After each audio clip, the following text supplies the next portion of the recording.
Is event planning just a hobby, or can it be a lucrative career? The short answer is yes, event planning can be a very lucrative career. Let's see how. Are you a creative person interested in the event industry? One of your first questions may be, how do event planners make money? Grab your favorite pen and notebook as I give you an overview of the 5 ways event planners can make money and help you decide which format fits you best. Number 1, the vendor commission model. How this model works is rather than the client paying you the full cost of your event services, you receive a commission from the vendors that you bring on board for the event, and then you charge a much lower rate from the client for your services. This format does not allow you to get paid fully up front, as you will be waiting for the final payments to come in before collecting your commission. This is not a model that I would recommend long term, but if you're new to planning and nervous about asking for large sums of money, this may be an easier way to dip your toes into the business and still make good money. Number 2, the percentage model. This model is exactly what it sounds like. You're taking a percentage of the final overall budget of the event.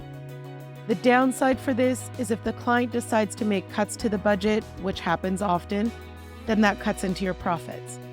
This is another model that doesn't allow you to get paid in full prior to event day, but this model is really good for you if you're not yet comfortable with explaining why you charge a specific rate, as this format is really easy for the client to understand based on the overall look of the budget.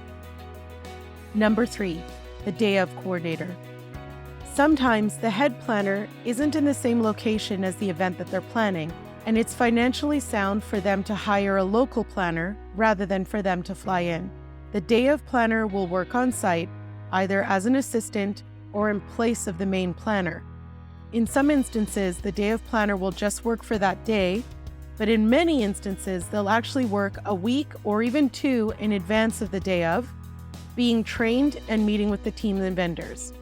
This model is a fantastic fit for planners that are just starting out, as well as experienced planners who are in between projects. Let me know in the comments if you have any experience as a day of planner, how you liked it, and if you'd like me to make a video on how to find more of these opportunities. Number 4, the hourly rate. With this model, you'll be billing by the hour for the hours worked. It will feel really similar to being an employee in any other industry. This does not allow you to get paid in full prior to the event, but most likely you'll be paid every 2 weeks as if you were an employee, with your final checks coming in a little bit after the final event days are done. This model is an ideal fit if you're working with an event agency, if your client is in a smaller city or town, or if you're taking the lead for the first time on a corporate event. Number 5, the flat fee model. With this model, you're agreeing to a flat rate for the event from the client. They will not be tracking your hours, nor will they be aware of the team that you're working with.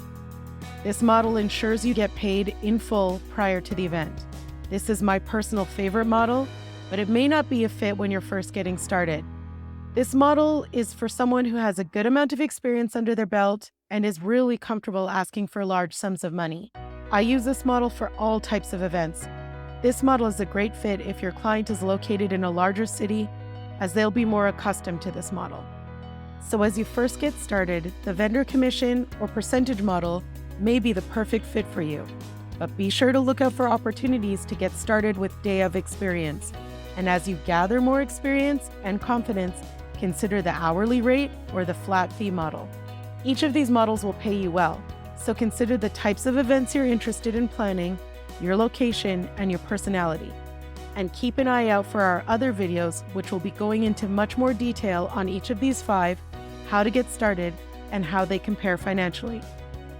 Please make sure to like, comment, and subscribe, and let me know what you'd like to learn next.